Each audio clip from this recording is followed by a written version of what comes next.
What is death, truly? Beyond our fears, beyond our beliefs, beyond the rituals and religions. What lies at the heart of this phenomenon we all must face? In this opening chapter, Sadhguru draws back the veil, not with morbid speculation but with piercing insight. Death, he says, is not the end. It is a cosmic event, just as significant as birth. A possibility, a portal, a precision. In the modern world, death has become a taboo, something to be hidden, mourned, feared. But Sadhguru shows us another view, that of the yogi who welcomes death as a sacred transition. To them, death is not a calamity, it is a culmination. And like all significant journeys, it deserves awareness, preparation, and grace. He explains how in Indian spiritual traditions, death was never meant to be feared. It was seen as part of the larger tapestry of existence. The body is temporary, a rented house. The self, however, is not. Realizing this brings freedom. Not theoretical freedom, but an existential stillness that can make even death a serene companion. You'll hear him recount how ancient sages could choose when to die, how they orchestrated their own exit in full consciousness. This was not superstition but a science, a mastery over life's processes so refined that even death bowed before them. Most people live accidentally, reacting to life, running from pain, clinging to pleasure. But what if, as Sadhguru asks, we lived consciously, not just for life but for death too? What if knowing how to die was the secret to truly knowing how to live? This chapter does not offer easy answers. It offers clarity, a kind of clarity that isn't found in books, but in deep inner experience. Sadhguru doesn't simply talk about death. He invites you to explore it, to sit with it, to open yourself to the deeper dimensions it reveals. If you can look at death without flinching, he says, then you can look at life with absolute intensity. Because only when you realize how fleeting life is, does it become unbelievably precious. Awareness of death is not darkness. It is the most powerful illumination. This chapter is not the end. It's the beginning of a new inner journey. One that requires courage, honesty, and the willingness to see life as it is, not as we wish it to be. Are you ready to take that step? As Sadhguru says, if you are truly aware of the limited nature of life, you will naturally become spiritual. Share your reflections in the comments. And don't forget to subscribe. The mysteries deepen with every chapter. Where did all this begin? Not just life, but the mystery surrounding what we call death? In this chapter, Sadhguru ventures deep into the ancient understanding of existence, showing us that death is not a question to be answered, but a dimension to be experienced. He starts with the yogic perception of life and death as two sides of the same coin. Birth is not a beginning and death is not an end. In fact, both are just doorways through which life flows. This understanding is not philosophical, it is existential. The chapter reveals how in yogic sciences, the physical body, the mental body, and the energy body are understood as tools, not identities. These tools can be used, sharpened, and ultimately laid down consciously when one knows the mechanism fully. Sadhguru describes how fear of death stems not from death itself, but from the attachment to the body and personality. If we saw ourselves as more than the physical, as something beyond thought and emotion, death would lose its sting. He recounts the practices of yogis who transcend the cycle of birth and death, not as mythology but as real, disciplined science. With mastery over prana, life energy, they can dissolve their own bodies with full awareness, leaving behind no trace. There are chilling stories here but not of ghosts. Instead, these are stories of yogis who walk the fine line between life and death with grace. Their lives point to the possibility that death is not something that happens to you, it is something you can do. This chapter pushes you to ask, what are you afraid of? The dark? The end? Or the uncertainty of not knowing who you really are? Through Sadhguru's words, we begin to see that what we call death is simply the shedding of illusions. When we face death consciously, everything changes. Priorities realign. Relationships deepen. Small joys become sacred. And life begins to unfold, not as a problem to be solved, but as a mystery to be lived. As Sadhguru reminds us, to live well and to die well are not two separate things. Leave your thoughts in the comments, and subscribe as we continue deeper into this profound exploration of life and beyond.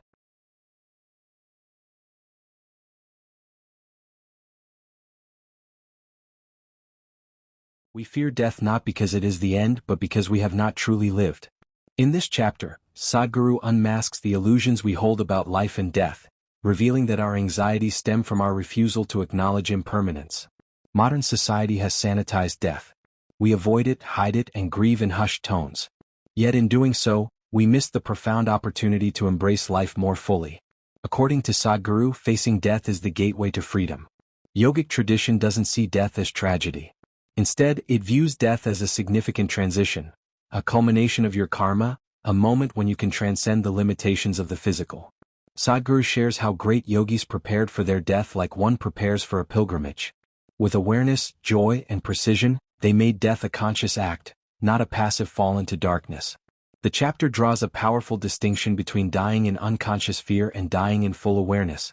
The way one dies, Sadhguru says, shapes not just the moment of death but also what follows. You are not the body. You are not the mind. When this is not just a thought but your living reality, fear of death dissolves.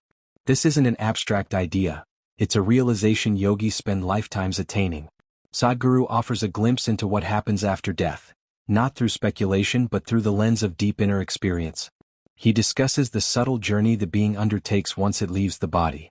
Karma plays a defining role. How you live determines how you leave and what happens after.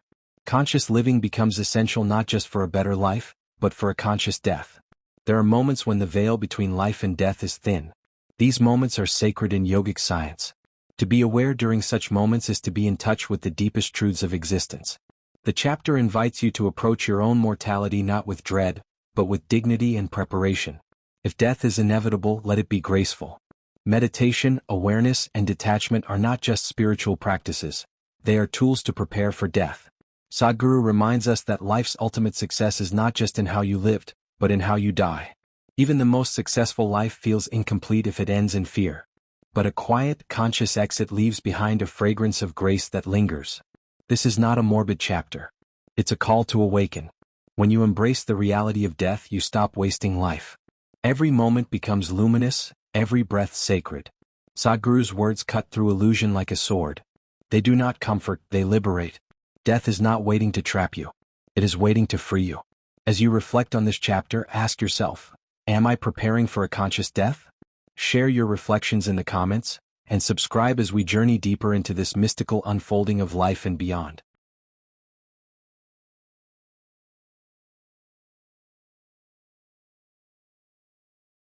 Where do we truly go when we die?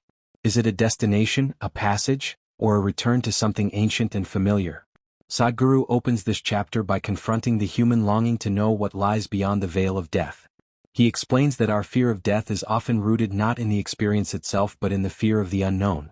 To escape this fear, cultures across the world have crafted myths and stories to soothe our hearts. But in yogic science, death is not an enemy or a riddle. It is a sacred event that must be approached with clarity, awareness, and reverence. To truly see beyond, we must rise above the limitations of body and mind. Sadhguru draws a sharp line between belief and direct experience. He emphasizes that what most people know about death is inherited through tradition, religion, and hearsay, not from inner exploration.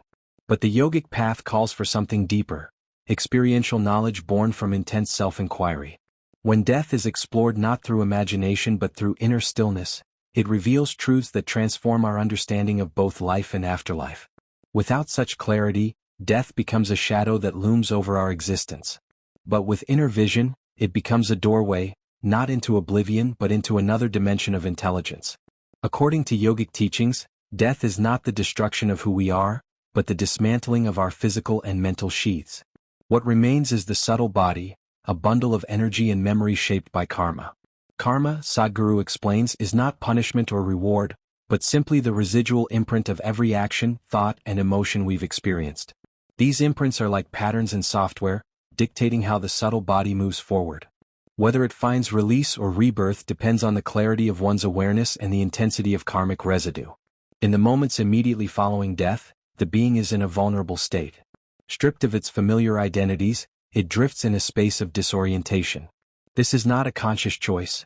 It is the natural consequence of losing the stabilizing influence of body and mind. Sadhguru reveals that this is where death rituals serve a vital role. Far from being mere customs or superstitions, they are powerful energetic tools designed to guide the soul during its most delicate transition. Without guidance, the soul may become confused or even remain tethered to the earthly plane, unable to move on. These rituals are detailed and sacred. Sadhguru explains how specific chants, mantras and offerings create a nurturing atmosphere for the departed. When done with sincerity and awareness, these rituals help the being let go of attachments and transition peacefully. The food offerings are not symbolic, they are energetic in nature. The chants are not random, they are calibrated frequencies that influence subtle dimensions. In the yogic tradition, these acts are considered vital to the well-being of both the living and the dead.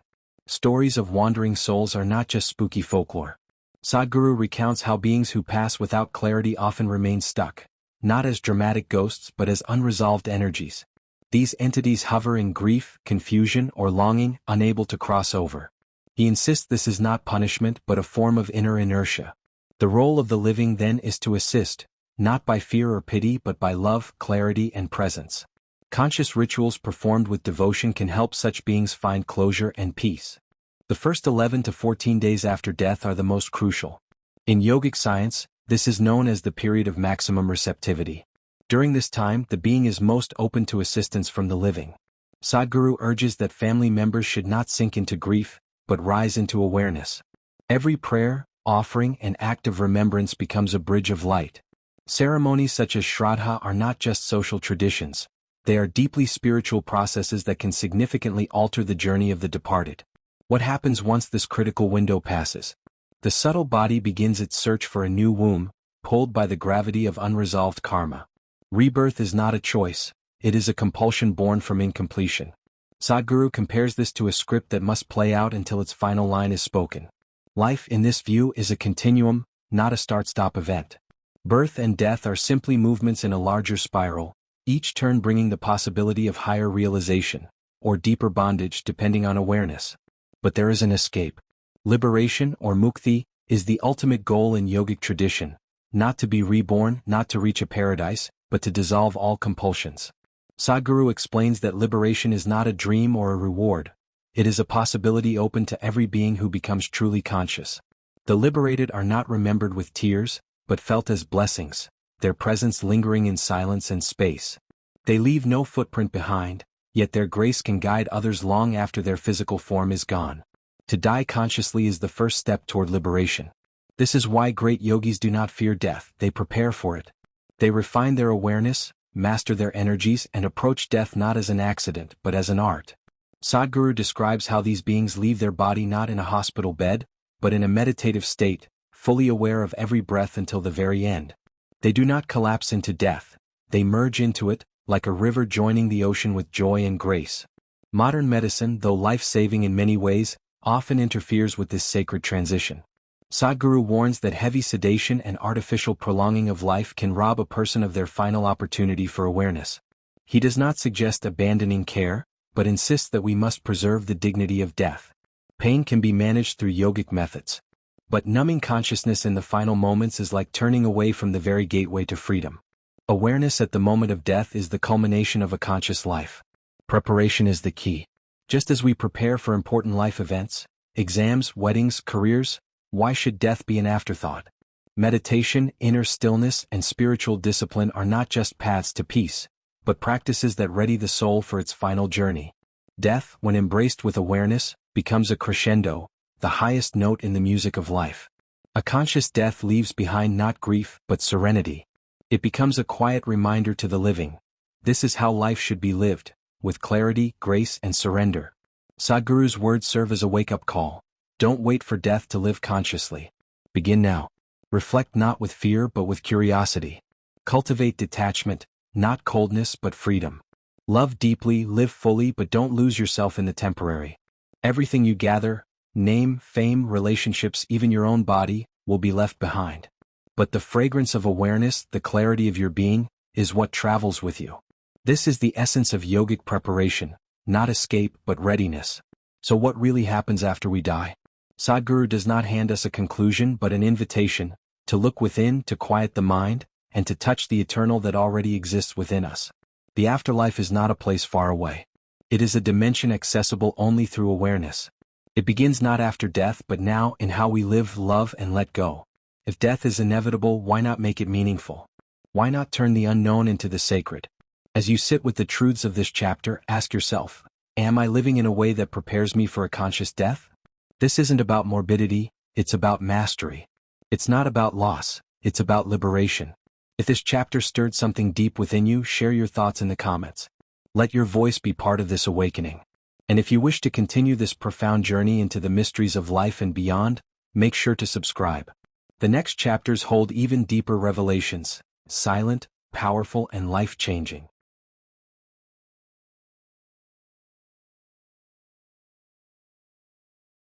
What if death was not a fall but a conscious leap into freedom?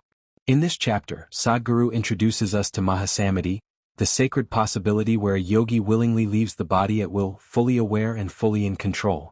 This is not fantasy or legend, he says, but a possibility achieved through intense yogic mastery.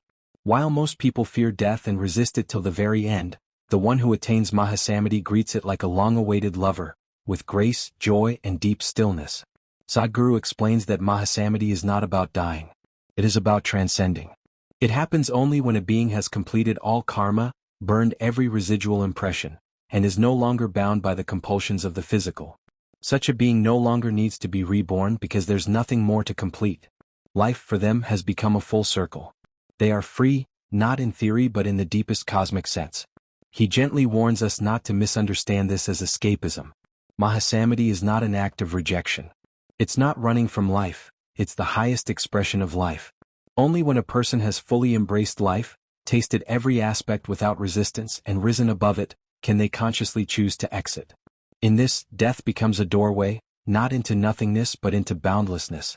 Throughout history there have been yogis, sages, and enlightened beings who chose their moment of departure with precision. They did not die due to illness or old age. They died because they were done. Sadhguru shares that even in our times, this has happened. Quietly and without spectacle, great masters have stepped out of their bodies like one steps out of a well-worn garment, without attachment or emotion. Sadhguru tells the story of how Adiyogi himself, after transmitting the science of yoga to his 7 disciples, sat down and simply left his body. No drama. No sorrow. Just a complete and conscious release. He reminds us that such moments are sacred, not for mourning but for reverence. These are not deaths in the ordinary sense. They are dissolutions into the eternal. One might wonder, how is this possible? Sadhguru says the answer lies in deep awareness. The yogi who attains Mahasamadhi is intensely aware of every layer of existence. The physical body, the energy body, the mental body, and beyond. Through discipline, practice, and grace, they loosen the threads that tie them here. It is a delicate, profound science, not a mystical accident. He explains that in yogic tradition, the human system is like a sophisticated machine. Most people don't read the manual, they simply use it until it breaks. But the yogi studies the machine. They master it. And eventually they know how to shut it down consciously, not with fear or reluctance, but with a sense of purpose and peace. It's not suicide. It's transcendence. But Sadhguru also makes it clear, Mahasamadhi is not something to pursue. It is not a goal for the ego. If one seeks it out of pride or impatience, it becomes dangerous. Instead, it is a flowering that happens when one has outgrown all desires, all attachments, and even the need for liberation. It happens not because one wants to leave, but because there's nothing left to hold them here. The beauty of Mahasamadhi is not only in how one dies, but in how one lives. A person preparing for such an exit lives every moment in utter awareness. Every breath is taken consciously. Every action is offered with devotion. Their presence radiates a quiet power. And when the time comes, they simply become silence. That silence is not absence, it is sacred presence. Sadhguru reflects on how most of us live as if we're never going to die, and die as if we never truly lived. But the yogi reverses this. They live knowing death is a certainty, and thus they live intensely, joyfully, and fully awake. When death comes, it's not a thief. It's a whisper. And the yogi responds not with fear but with stillness. He points out how modern life, with all its comforts and distractions, has numbed us to this possibility. We celebrate success, fame, and wealth, but we forget the most profound success is to die consciously. Mahasamadhi is not about becoming someone. It's about dissolving into the source. The one who attains it doesn't leave a legacy of words. They leave a fragrance of grace. Sadhguru describes how the energy of a being who attained Mahasamadhi continues to bless the space where they departed.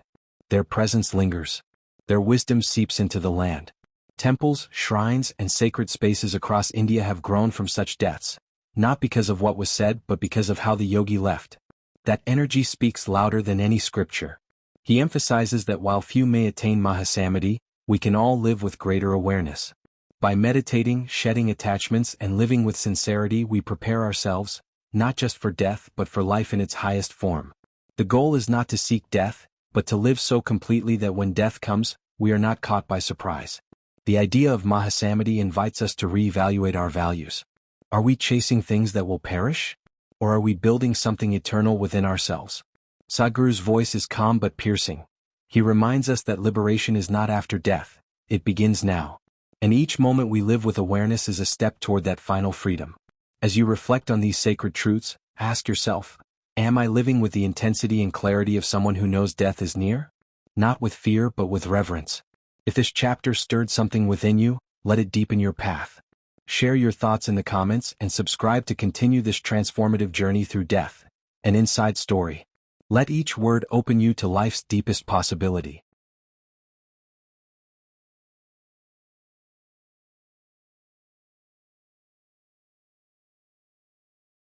What if we approach death not as an end, but as a culmination of a life well lived?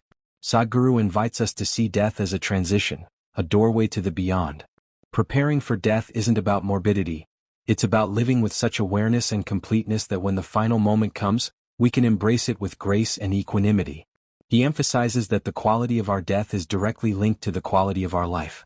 Living consciously with attention to our thoughts, actions, and energies sets the stage for a peaceful departure. It's not about grand gestures, but about the daily practice of mindfulness and presence. Sadhguru discusses the importance of understanding the mechanics of death. Recognizing that death is a process, not an event, allows us to navigate it with clarity.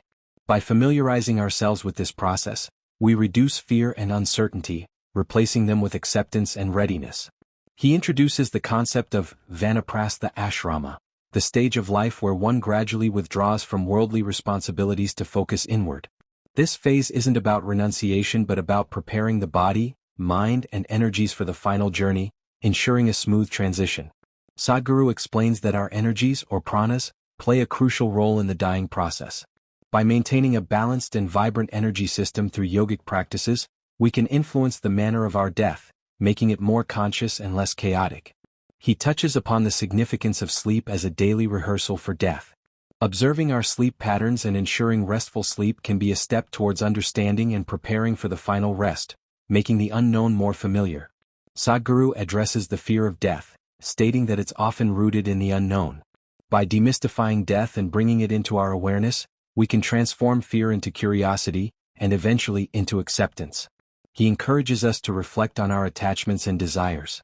Letting go doesn't mean abandoning life but embracing it fully without clinging. This detachment allows for a more graceful exit when the time comes.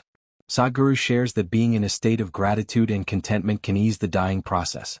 When we live with appreciation for every moment, death becomes a natural conclusion, not a dreaded event. He discusses the role of rituals and practices in preparing for death.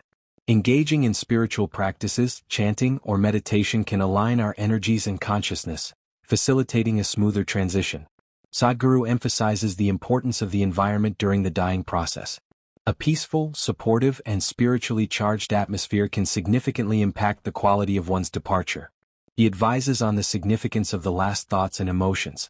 Cultivating a positive and serene mindset ensures that our final impressions are uplifting, influencing our journey beyond. Sadhguru highlights the value of community and support. Having loved ones who understand and respect the dying process can provide comfort and aid in a conscious departure.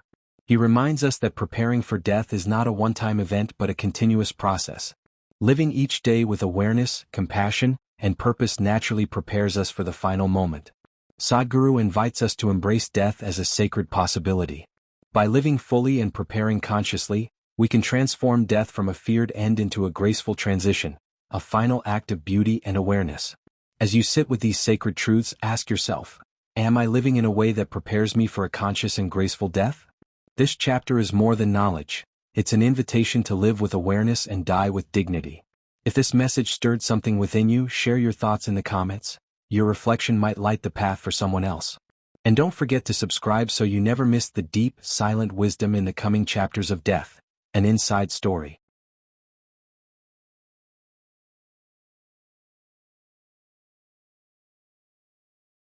There is a question that quietly lingers in the hearts of all who seek to understand death. Where does the soul go after it leaves the body? It's a mystery that has captured the minds of sages, mystics, and seekers throughout time. But this journey is not as distant or unknowable as it seems. It is closer, more intimate, a path that we all are invited to walk with awareness. The soul's journey is not a random drift into nothingness or a chaotic dance of memories. Instead, it moves through subtle realms, guided by the impressions and energies it has gathered throughout life. These impressions are like seeds planted in the soil of consciousness, and the soul carries their weight as it steps beyond the physical. Imagine the soul as a traveler crossing a vast ocean. The waves are not storms but gentle currents, some swift, some slow, leading toward different shores. The soul's destination depends on the nature of its own inner landscape, shaped by the intentions, attachments, and understandings cultivated in life. Sadhguru often explains that memory, attachment, and identity are the invisible chains that hold the soul in certain realms. When a soul clings tightly to memories of pain, fear, or desire, it remains entangled in those vibrations. But with awareness and inner work, those chains can be loosened, allowing the soul to move freely. This is why understanding death is not just about the end, but about the journey toward freedom. The soul's release is a moment of profound surrender, a letting go of the known and the familiar, stepping into the unknown with trust. It is here that the deepest transformation happens. Many cultures speak of an in-between place, a space where souls rest, reflect, and prepare for what comes next. This place is not separate from us. It is woven into the fabric of existence. Through meditation and inner awareness, it is possible to touch this realm, to glimpse the subtle layers of life beyond form. When we meditate on death with openness and love, we begin to dissolve our fears and misconceptions. We come to see that the soul's journey is less about loss and more about return. A return to the source, the essence from which all life flows. This perspective brings peace that no worldly comfort can provide. The soul, unbound by physical limitations, moves toward light, wisdom, and silence. Yet this light is not just brightness but a profound stillness, a place beyond thought and emotion. To enter this silence is to touch the eternal, to know the self beyond identity. In life, many of us chase happiness outside ourselves, in possessions, relationships, or achievements. But the soul's journey after death reveals a deeper truth. Lasting joy and peace come only from within, from the vast inner space we often neglect. Sadhguru's teaching invites us to prepare for death not with fear, but with grace and awareness. By living consciously and shedding our attachments, we ease the soul's passage and open ourselves to a fuller experience of life, here and beyond. This preparation is not a task for the distant future but for this very moment. Every breath, every mindful pause, is a step on the path toward freedom. When we embrace this truth, death loses its power to frighten us, becoming instead a doorway to mystery and wonder. For those who fear the unknown, meditation is a gentle light, illuminating the shadowed corners of the mind and heart.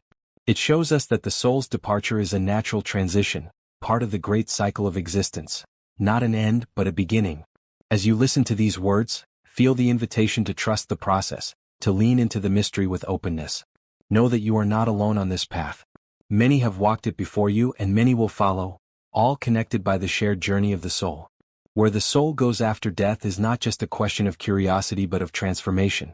It calls us to live fully, to love deeply, and to awaken to the truth that life and death are one continuous flow, two sides of the same sacred coin. This path of mystery stretches far beyond tonight. If your heart feels called to go further, subscribe and walk beside us as we uncover what lies beyond the veil.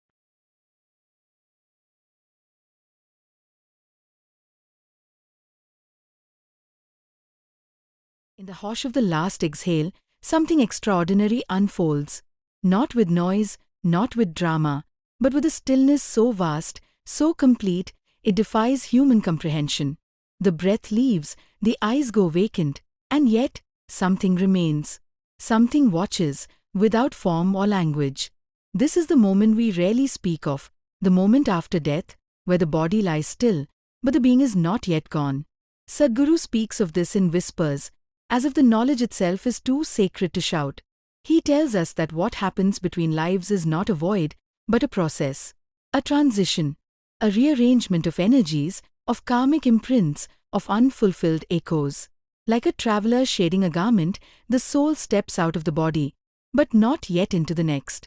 In these mysterious in-between moments, What yogic sciences call the antara, you are neither here nor there. The physical has been shed, yet the impressions of lifetimes linger. Desires not yet resolved. Emotions not yet dissolved. Identities not yet released. This is not fantasy. This is the raw metaphysics of being. Imagine standing at the edge of a river at night. Behind you, the life you lived. Ahead, darkness. In your hand, a lantern flickering with the flame of your karma. It is this flame that determines how you will cross and where you will arrive. You are not being judged. You are simply being drawn, pulled by the weight of your own patterns. It is said that the recently departed can still hear and feel for a certain number of days, that they linger close, watching silently, confused or even calm. They might feel the grief of the living, or their indifference. Sadhguru reminds us that how we act in those first days matters deeply. Our mourning, our prayers, our awareness, they shape the passage. But what exactly is passing? Not the body. It has already returned to the earth. Not the mind. It is unhooked from the brain. What continues is the subtle body. A web of impressions, energies, and karma, propelled toward another womb, another cycle. This subtle body is not conscious in the way we understand consciousness. It is not thinking. It is simply being carried. And yet, the possibility of liberation, even now, remains. If one dies in full awareness, or if one was intensely spiritual in life, the transition can become transcendence. No rebirth, no return. Just dissolution. Freedom. Mukti. But for most, the in-between is a realm of drifting, like fog across water, unsure of where to settle. Time itself becomes strange here. In the absence of a body and mind to measure it, moments stretch or collapse. For what feels like a second, the soul might remain in this limbo for days or months. Some pass quickly. Others linger. Some cling to the familiar. Others are drawn helplessly by karmic tides into new wombs, new roles, new stories. What determines the next birth? Not a god, not fate, but the unresolved within you. The unfinished. If anger consumed you, you may find birth in a body designed to express it. If longing dominated you, you may be reborn in circumstances where longing defines you again. This is not punishment, it is continuity. A thread being pulled tight. There are rituals, not just symbolic ones, but potent yogic practices, intended to ease this passage. In the East, these rituals once held tremendous importance. Today, in the modern world, we dispose of the dead quickly, forgetting that what seems gone is still in transit. Sadhguru urges us to remember, death is not an end, it is a sacred crossing. And what of those who die with confusion, regret, or pain? Their transition is often troubled. They may not even realize they've died. They may haunt, not out of malice, but out of inertia. The soul sticks because it does not know how to move. These are not fairy tales. They are the physics of the subtle realm. But awareness, even a flicker of it, can change everything. A moment of realization, a glimpse of truth. That spark can lift the soul upward, allow it to see its next step, or even allow it to dissolve altogether. In the yogic tradition, even being in the presence of a realized being at the time of death can create such a shift. This is why it is said that the greatest gift you can give the dying is your presence. Not your words, not your sorrow, but your stillness, your clarity, your love. In that silence, something ancient is acknowledged, something eternal is honored, and the one departing may find a smoother path between worlds. What lies between lives is not heaven or hell in the way we imagine. It is a mirror, a pause, a field of subtle energy shaped by everything you were and everything you didn't let go of. You are not punished or rewarded. You simply return to the frequency of your becoming. And so, the mystery continues. Between death and rebirth, between breath and silence, there's a sacred moment most will never see, but all will pass through. If this touched something deep within you, let that awareness stay. Walk gently, live consciously. And if you find this journey meaningful, you're welcome to stay with us for more. Quietly, without pressure, subscribe, and walk this mysterious path with us.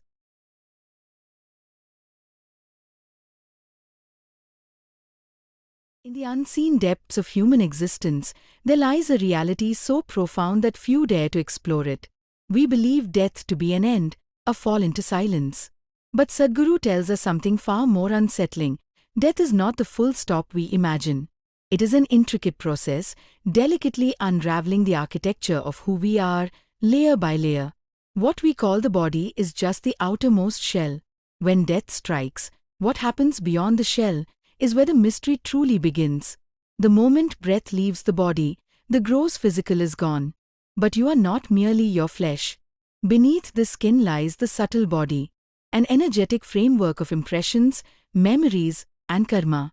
According to yogic science, this structure doesn't dissipate immediately. It lingers, it hovers. In fact, depending on the intensity of life one lived, it can remain intact for days, weeks, or even months. The body may be dead, but the being is not entirely gone. Imagine lighting a match in a dark cave. You see the walls, the shadows, the sudden illumination. Then, just as suddenly, the flame dies, but the echo of that light, the impression of its presence, remains in your vision. This is what death is like for the subtle body. The physical flame is extinguished, but the impression it leaves behind continues to flicker in realms invisible to the naked eye. For one deeply attuned to the nature of existence, the moment of death reveals a strange stillness. It's not just the absence of breath, it is the detachment of energy from matter. What once moved and pulsed with vitality is now a hollow vessel. But the energies that animated it, the prana, the karma, the mind, don't just vanish. They migrate, guided by forces more ancient than time.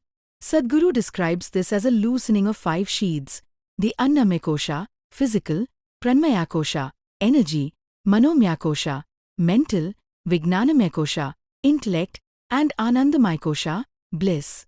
These sheaths fall away, one after the other, not like leaves from a tree, but like dimensions peeling back into the void. The way each layer unravels decides what happens next for that being. Will they be reborn? Or will they dissolve? Not all deaths are equal. For one who lived in fear, denial, or hatred, the subtle body may cling to the earthly realm, unable to move on. These are the restless souls that haunt stories and superstitions.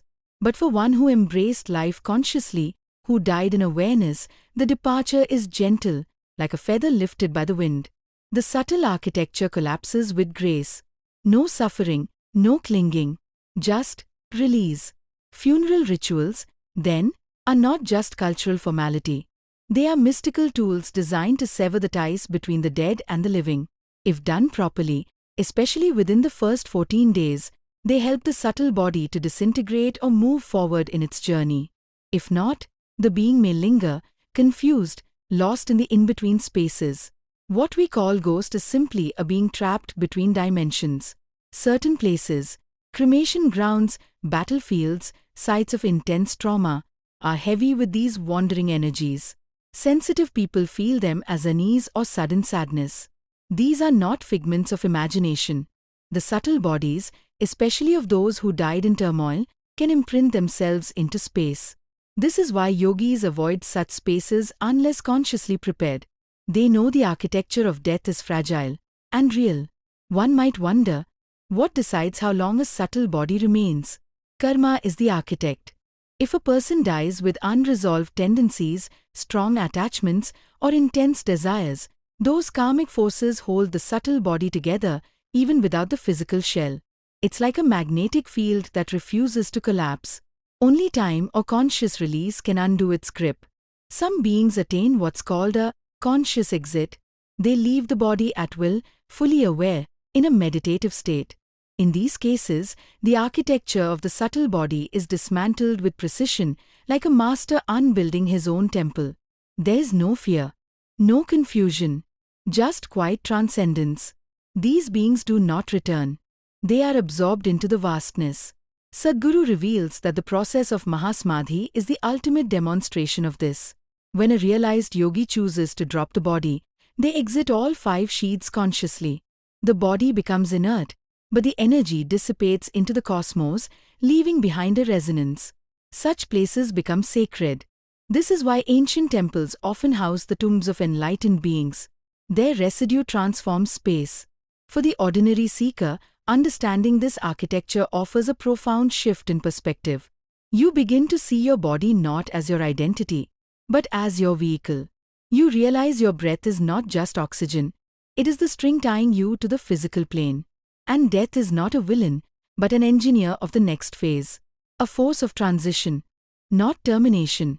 Knowing this, life itself becomes sacred. Every breath a thread in your subtle design. Every emotion, every desire, every thought is a blueprint shaping your energetic body. So the question becomes, what kind of architecture are you building? Will it be heavy with pain and clinging? Or will it dissolve into stillness, like incense smoke in temple air? There is freedom in this knowledge, not fear. To prepare for death is to live with clarity. It means you take responsibility for your karma, your impressions, your attachments. You become less reactive, more conscious. You stop chasing life and instead begin to sculpt it, knowing that one day you will have to dismantle it. And how you build determines how you will let go. Death is not darkness. It is a doorway, beyond form, beyond the known. The more consciously you live, the more elegantly you'll walk through it. As Sadhguru says, if you are aware, death is just another experience. Let that awareness begin now. Live fully, live consciously, so when the time comes to dissolve, you may do so like a whisper in the wind.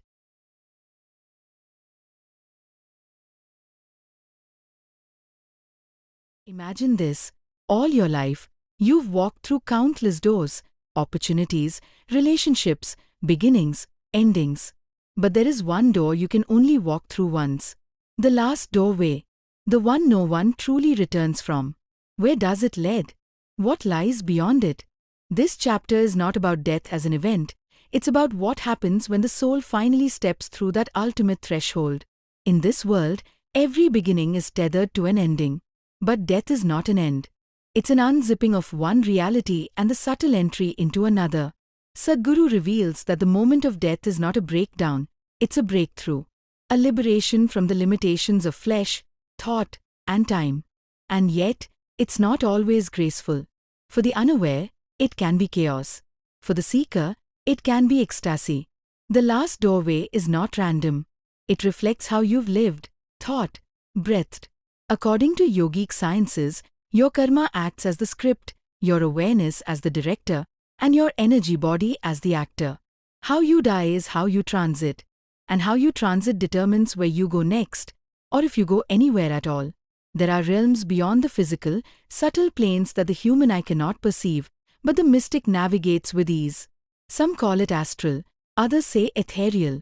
But Sadhguru describes these dimensions with an airy clarity as places of light, shadow, memory, and longing. Not heavens or hells, but energetic zones shaped by the impressions left upon your being. The soul is not a thing. It is not even a who. It is a process, a spark of the boundless wrapped in layers of identity. As death strips those layers one by one, what remains is your essence, trying to find its way either to dissolution or reassociation. The clarity of this path depends on your inner alignment, not belief. For those with spiritual maturity, the doorway is luminous. Yogis who have prepared can drop their bodies consciously, often with a faint smile, even amidst silence. But for the unprepared, there is confusion. The death process can be drawn out. The soul may linger, caught in attachments, regrets, unfinished desires. Rituals, then, are not cultural leftovers. They are technologies. Sadhguru emphasizes that post-death rituals are not for the living, they are sacred GPS systems for the dead.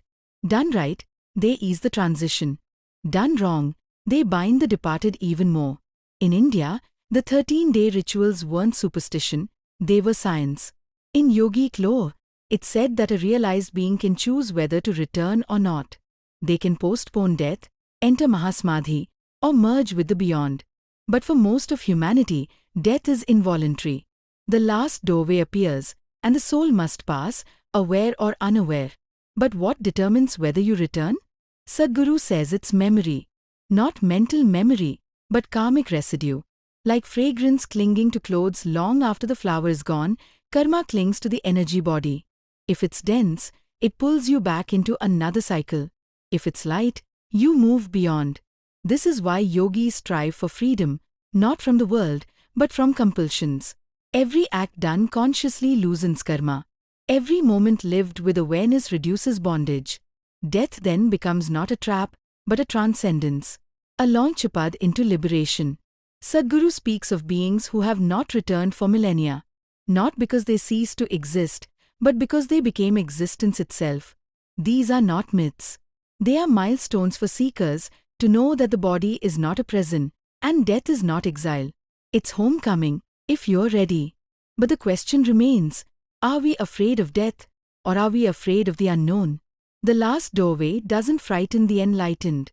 It's the half-lived life that does. If death is inevitable, let it not catch us sleeping. Let us walk toward it awake. Even as you listen now, something inside you recognizes the truth. This life is temporary, precious, fragile, but it is also a training ground. Every meditation, every conscious breath, every loving act is a rehearsal for that final letting go. So prepare, not in fear, but in reverence. Prepare by turning inward. Make your mind a companion, your breath a guide, your awareness a flame. Then, when the last doorway appears, you will not panic. You will bow and walk through it as a master. This is the gift of ancient wisdom, that death can become a choice, not a sentence. That your last moment can be your most powerful one. If this chapter touched something in you, stay with this inquiry. There is so much more to discover beyond the veil. For deeper journeys, stay connected with us. There's more light ahead, if you're willing to look.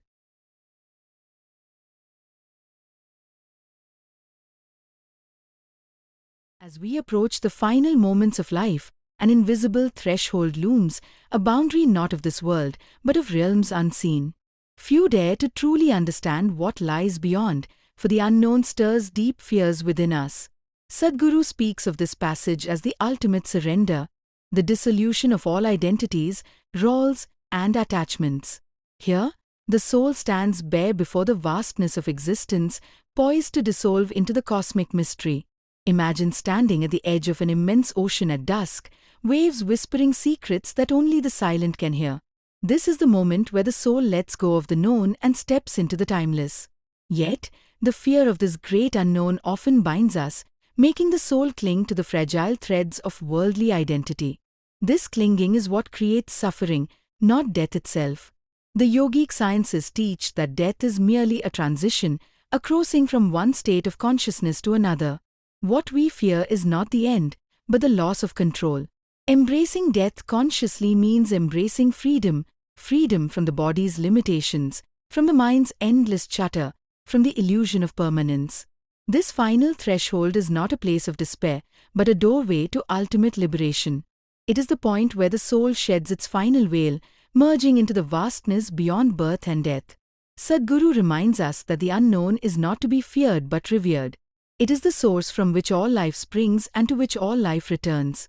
The secret lies in living fully now, so that when the moment arrives, there is no resistance, only a peaceful surrender to the inevitable flow of existence. Meditative practices, inner engineering, and conscious living prepare the soul for this transition. They train us to witness life without attachment and death without fear. In embracing the mystery of death, we discover the mystery of life itself, a continuum without beginning or end, where the soul dances in eternal play. The final threshold invites us to dissolve the false self, to transcend duality, and to rest in the silence that is beyond all forms. Here lies the paradox. Only by dying to the ego can one truly be free, alive, and whole. This chapter is not about morbidity but about awakening to the profound truth that death is not an end but a gateway. As you reflect on this great unknown, remember, the soul's journey is eternal, and every ending is but a new beginning.